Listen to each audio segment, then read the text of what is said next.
Hello students, today we solved problems on two-hinge parabolic arch. Students, here we find the h under the different load conditions. Students, हम यहाँ पे standard cases बना के यहाँ पे different load के case में हम h का फॉर्मूला बनाएंगे और उसी फॉर्मूले का हम जो हमारे न्यूमेरिकल्स प्रॉब्लम आएंगे एग्जाम में उसमें यूज करेंगे। सो हमें उसके लिए सबसे पहले उसका कॉन्सेप्ट देखना होगा कि हम कैसे स्टैंडर्ड केसेस को बनाते हैं और कहाँ वहाँ पे हम कैसे एच को फाइंड आउट करते हैं।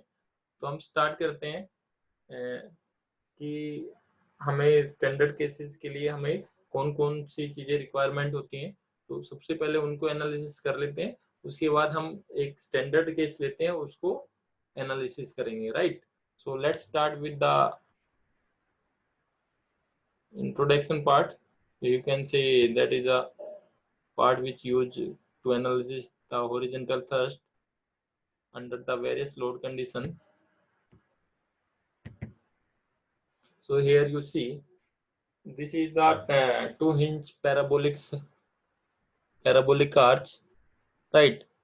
So students, if we find the y in this case at any point, right, and also we put the value of ds, right, what will the value of ds for any case?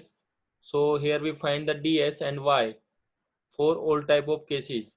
So first we see the y. So y we use by this formula, parabolic formula. If we consider a is as a origin and that point is p, is x distance from the left hand and y height. तो हम यहाँ पे y निकालेंगे by this formula 4hx l minus x divided by l square, right? So now we find the ds. If we draw the tangent at the point P, that is a make a angle theta with the horizontal. So here we make a triangle. So that is that element, small element is ds and that is dy, and this horizontal is distance is small element is dx. So from here we find the ds. So ds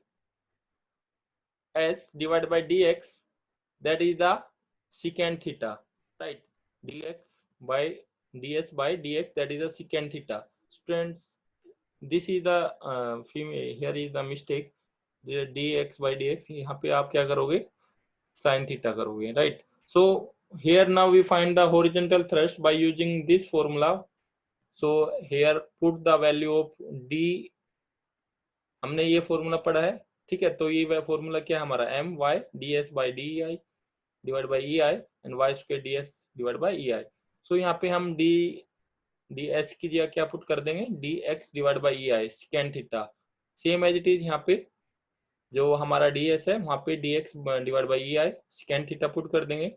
देखिए students, if i is varying as i equal to i naught secant theta, I naught क्या है यहाँ पे, जो कि value है आपकी crown पे, तो वो आपको कंसीडर करते हुए आई, यदि हमारा आई वेरी करता है तो दैट वैल्यू इज क्या हो जाती है, आई नोट secant थीटा, ठीक है। तो यहाँ से हमारा वैल्यू आई नोट पुट करेंगे, यदि हम आई की यहाँ पे यदि वेरी कर रहा है तो किस रेशो से वेरी करेगा, वो आई नोट secant थीटा, और आई नोट क्या है आपके moment of inertia at a crown पे।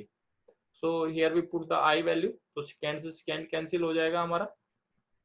So here formula drive this my dx y square dx, ei हमारा नोट कैंसिल हो गया क्योंकि since this is constant, right. Here we see the questions. So the horizontal thrust develop in a parabolic arch of span L and rise as subjected to a concentrated load W at a distance A from a spring is given by.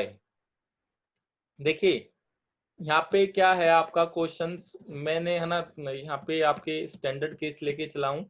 मान लीजिए ये आपकी arch है, case 1 में मैंने माना कि ये आर्च है आपकी और जो लोड लगा हुआ है वो आपका ए एंड से कितने डिस्टेंस पे लगा हुआ, ए डिस्टेंस पे, राइट। और जो टोटल स्पैन है भी आपका आर्च का, दैट विल द एल, तो ये आपके क्या हुआ, L/2 L/2, ये आपका राइज कितना एच। सेकंड केस में मैंने माना कि आपका जो W लगा हुआ है वो राइट साइड से A डिस्टेंस पे लगा हुआ है, राइट। सेम केस है, बट क्या है, मैंने लोड की लोकेशन चेंज कर दी है सेकंड केस में। और जो थर्ड केस में मैंने कंसीडर किया कि जो लोड लगा हुआ है, ये मैं एक जनरल केसेस लेके चल रहा हूँ, क्योंकि आपका इससे मैं एक कंबाइन फॉर्मूला बनाऊंगा और जिससे आप सीधा ही क्वेश्चन में यूज करके आप क्वेश्चन को डायरेक्टली सोल्व कर पाओगे, राइट। तो यहाँ पे देखिए, यहाँ पे मैंने जो लोड अप्लाई किया है वो राइट से भी किया है, राइट। 2 लोड अप्लाई किए हैं, एक जो राइट हैंड से लग रहा है, एक लेफ्ट हैंड से लग रहा है, सेम डिस्टेंस पे, ए डिस्टेंस से, राइट। तो हम यहाँ पे देखो केस स्टडी करते हैं थर्ड को। इन दोनों को केस को मिला के मैंने केस थर्ड बना दिया। मैंने केस 1 और केस 2 को मिला के, दोनों को मिला के केस थर्ड बना दिया, राइट। तो केस थर्ड में आपका, मैंने केस 1 में तो क्या था, इधर से लग रहा था, और केस 2 में इधर से, मैंने दोनों को मिला के आज बना दिया, वो केस हमारा थर्ड बन गया। तो हम सीधा ही डायरेक्ट केस नंबर थर्ड को सोल्व करते हैं और सीधा ही हम यहाँ से एच फाइंड आउट कर लेते हैं, राइट। तो स्टूडेंट्स, जो आपका एच आएगा यहाँ इस केस में एच फाइंड आउट करेंगे हम। एच कैसे फाइंड आउट करेंगे, हम यहाँ पे अलग अलग डिवाइड करके एच को फाइंड आउट करेंगे। मतलब एक डब्ल्यू को हटा देंगे तो सेम डब्ल्यू एच टी उधर भी है, ए इधर भी है, तो एक डब्ल्यू से एनालिसिस करेंगे, वहां से एच, मान लीजिए हम H1 निकाला, H1 इसके लिए निकाला और H2 निकाला इसके लिए निकाला, तो H1 और H2 सेम आएंगे। सो क्योंकि सेम लोड है और सेम डिस्टेंस पे लोड लगा हुआ है, तो यहाँ पे H1 H2 सेम आएंगे, तो H1 H2 सेम किसके इक्वल रहेंगे, H के इक्वल रहेंगे, तो वो सीधा 2H के इक्वल हो जाएंगे, राइट। तो हम यहाँ से सीधा 2H निकाल लेंगे। तो यहाँ पे देखिए, in case third vertical reaction at and A is W, right. यदि केस थर्ड में हमारी वर्टिकल रिएक्शन आएंगी तो क्या है, आएगी W इस साइड आएगी, W इस साइड आएगी, क्योंकि टोटल लोड क्या है, W, और उस मैट्रिक है, तो W इधर लोड डिस्ट्रीब्यूट होगा, W इधर लोड डिस्ट्रीब्यूट होगा। So here now we see the beam moment at a point P XY, right. तो इसमें जो मोमेंट आएगा, तो जो मोमेंट आएगा W का, भाई जो M1 मोमेंट निकालेंगे H निकालने के लिए, वो क्या होगा, due to the vertical forces moment रहेगा। तो हमने जो सेक्शन काटा है वो अपना वो डिस्टेंस यहाँ W से पहले काटा है, राइट। तो यहाँ से जो सेक्शन काटा है तो वैल्यू क्या आएगी आपके, यहाँ पे WX आएगी for the portion x equal to 0 to a। जो लिमिट रहेगी x की क्या रहेगी, 0 से a, राइट, 0 से a। देखिए, या तो आप इधर वाले पोर्शन सोल्व कर लो या उधर वाले, दोनों में सेम रहेगा, तो मैं सीधा एक वाले को सोल्व करूंगा और सीधा ट्वाइस कर दूंगा, तो आपका सीधा डायरेक्ट निकल जाएगा, राइट। तो मैंने ये पहले इसलिए आपको केस 1 केस 2 और केस 3 करके समझाया कि मैंने तीनों को मिला के, दोनों को मिलाया और मैं तीसरे में केस थर्ड मान के सारा सोल्व कर दूंगा, राइट। तो लोड कंडीशन कैसी भी हो। तो यहाँ पे मैंने M1 इक्वल टू, अब क्या है यहाँ पे M1, अब मैंने सेक्शन कहाँ काटा, W के इस साइड में, ठीक है, जो डिस्टेंस A है उसके अवे। तो हमने यहाँ पे सेक्शन कट किया, तो यहाँ पे जो मोमेंट आएगा क्या आएगा, W into x minus W bracket x minus A। तो x कहाँ है, जहाँ पे हमने सेक्शन काटा वो डिस्टेंस है, और A क्या है आपका, ये डिस्टेंस, तो इनके बीच का डिस्टेंस क्या बचेगा, x माइनस A, राइट। तो यहाँ पे क्या बचेगा, WA for the portion x equal to A to L/2। अब हमारे जो x की लिमिट है वो क्या वेरी कर रही है, x equal to A to L/2। तो यहाँ पे हॉरिजॉन्टल थ्रस्ट क्या आएगा, दैट इक्वल टू 2H। भाई 2H क्यों करा मैंने, क्योंकि सेम उधर है सेम इधर है, तो इसलिए मैंने 2H किया। तो जो वैल्यू आएगी वो क्या आएगी, my dx y square dx, इस फॉर्मूले से निकालेंगे। अब हमने m फाइंड आउट कर लिया है, पहले मैं इस ऊपर वाले पार्ट को एनालिसिस कर रहा हूँ, फिर नीचे वाले पार्ट को एनालिसिस करूंगा। तो यहाँ पे m देखिए ट्वाइस कर दिया मैंने, क्योंकि सेम इधर वाला पार्ट है इधर वाला पार्ट है, तो ट्वाइस कर दिया मैंने यहाँ पे 0 टू A। हम हाफ वाले पोर्शन को एनालिसिस कर रहे हैं, हमने पहले बार जो उधर वाला लोड है वो हटा दिया, हाफ वाला पोर्शन एनालिसिस कर रहे हैं, तो वो क्या आएगा आपका, मतलब ये मान लेते हैं हम इसके इस लोड को हटा देते हैं, तो हमारा ये लोड बचता है केस 1 किलो। तो इसके केस में हमारा सारा H कंसिडर किया, उसको हम ट्वाइस कर देंगे, वो हमारा उधर वाले लोड के लिए आ जाएगा, ठीक है। तो दोनों ही हमने एक्ट करा दिए उस पर। तो ये जो वैल्यू है ट्वाइस कर गया हमने, ठीक है, और लिमिट पुट करी 0 to a, 0 to a के लिए जो मोमेंट है वो पुट किया W X Y into D X plus 0 to l by 2 W A Y into D X, right. उसके बाद हमने ये y की वैल्यू वो पुट कर दी 4h(x l minus x divide by l square x plus 2 a to l by 2, तो यहाँ पे जो x की वैल्यू है वो y की वैल्यू वो पुट कर दी, राइट। हमने जो कॉमन था वो यहाँ पे कॉमन निकाल लिया, that will be the 8whl square, right. ये इंटीग्रेशन है, इंटीग्रेशन पुट कर दिया हमने। अब यहाँ पे इंटीग्रेशन सोल्व किया तो वो क्या आया, 8wh divide by l square bracket lx cube bracket 3 minus x4 by 4, यहाँ पे लिमिट पुट करनी है 0 to a plus a bracket lx square by 2 minus x cube by 2, right. और जो लिमिट पुट करनी है that is a to l by 2। ये whole common है, इसके लिए भी कॉमन है, ये ब्रैकेट यहाँ भी है और ये ब्रैकेट यहाँ भी, ठीक है, सभी से कॉमन ले लिया मैंने 8whl स्क्वायर। तो यहाँ पे जो वैल्यू आएगी हमारी, जो एट लास्ट में हमारी ऊपर वाले पोर्शन की वैल्यू आएगी, न्यूमरेटर की वैल्यू आएगी, that will be 2/3 wha l square l minus a l square plus la minus a square, right. Now we see the denominator y square dx, y की value क्या, 4x bracket l minus x divide by l square. अब जो ये value ये हमने half portion के लिए solve किए 0 to l by 2, तो यहाँ पे 0 to l by 2 पुट किया,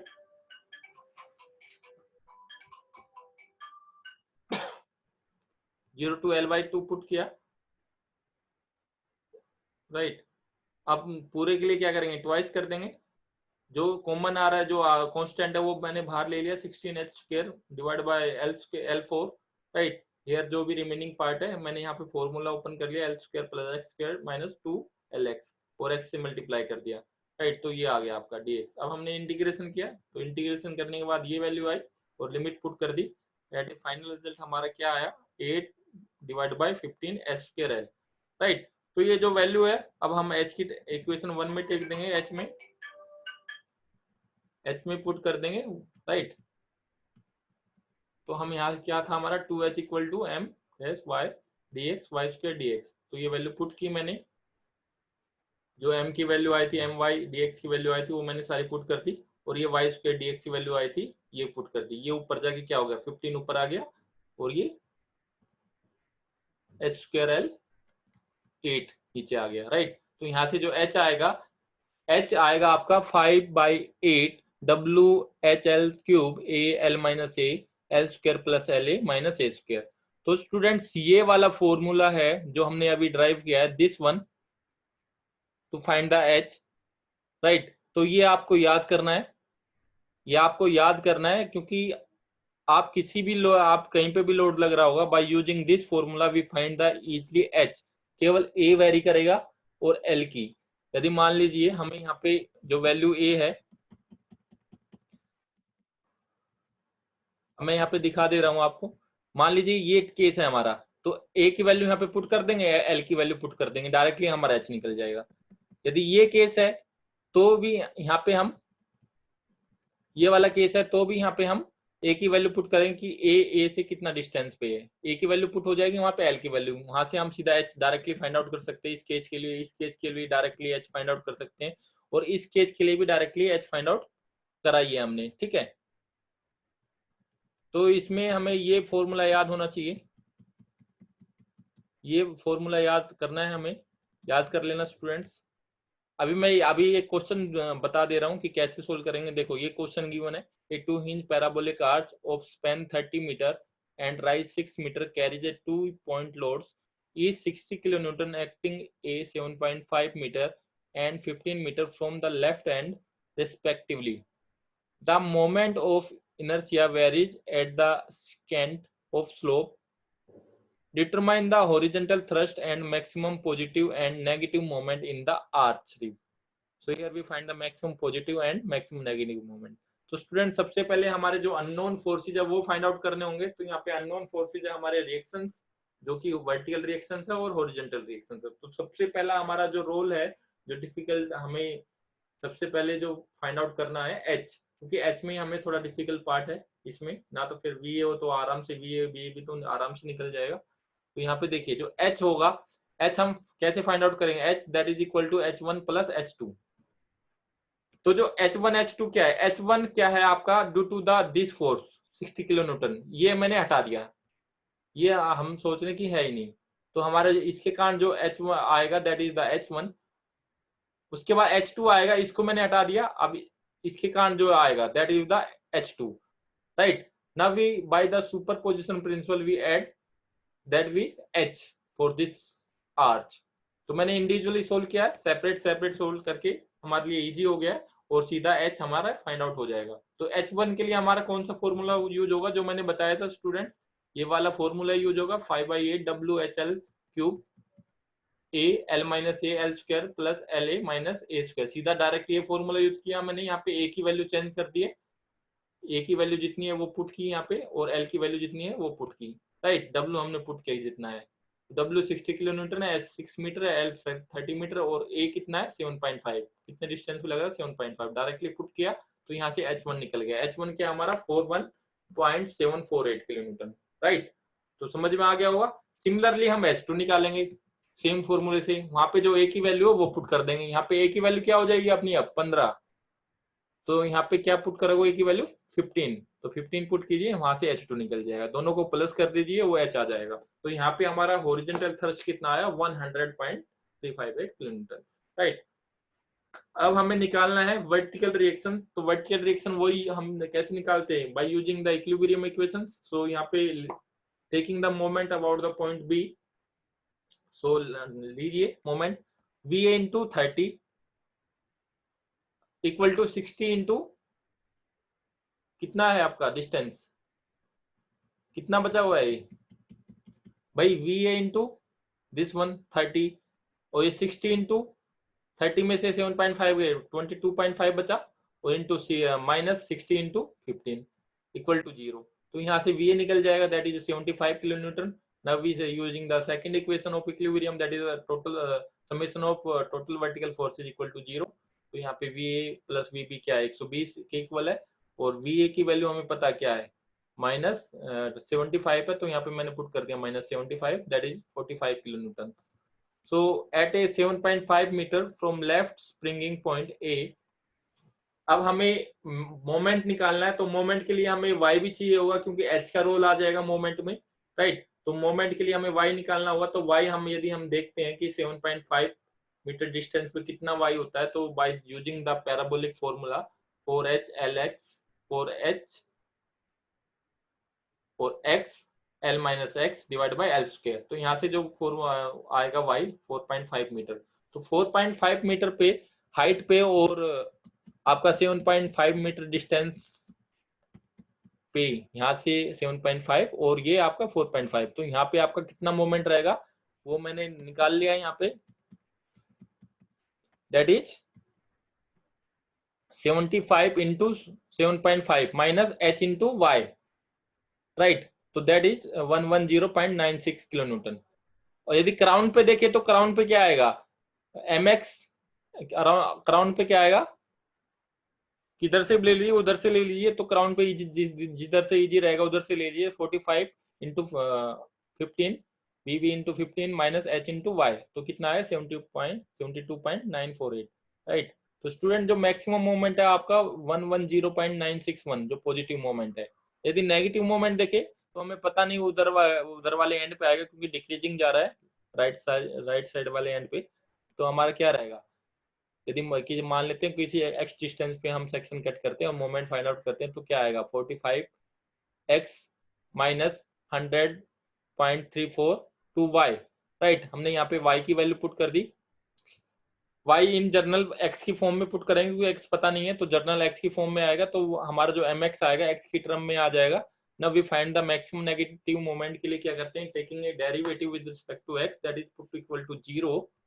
So here we taking the derivations and now we find the x at this distance from the end B, from the right end B, the our moment is maximum negative, right. So maximum negative moment value is by using this x, put x equal to 6.59, and find the maximum negative bending moment that is equal to -116.28 kilonewton meter.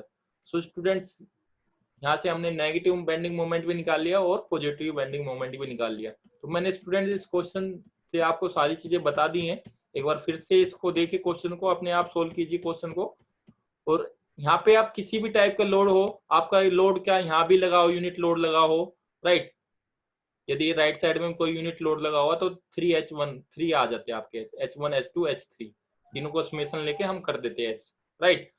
या मान लीजिए ये load हट रहा हो तो फिर हम सीधा डायरेक्टली H1 यूज करते, राइट। H1 आपका मतलब कोई भी लोकेशन पे हो, हमें A पता हो, L तो पता ही है, A पता हो कि कितने डिस्टेंस पे लग रहा हो, तो हम इजिली हम फाइंड आउट कर सकते हैं H को, ठीक है। तो स्टूडेंट्स ये आपको इस फॉर्मूले को याद कर लीजिए, ये इंपॉर्टेंट फॉर्मूला है to solve the parabolic arch under the unit load, right, for the various positions या you can say various location. इसको याद कीजिए। तो यूडीएल का केस मैं कराऊंगा आपको इस नेक्स्ट लेक्चर में, हम यूडीएल का केस डिस्कस करेंगे कि यूडीएल के केस में हम कैसे सोल्व करेंगे। तो उससे पहले आप जो भी मैंने आपको कॉन्सेप्ट बताया यूनिट लोड के लिए, उस पर आप क्वेश्चन लगाइए। यदि कोई प्रॉब्लम होती है तो इसमें आप मुझसे तुरंत फोन लगाइए और उसी टाइम पे प्रॉब्लम को रिजोल्व कीजिए, राइट। थैंक यू स्टूडेंट्स, हम नेक्स्ट लेक्चर में मिलते हैं। Take care.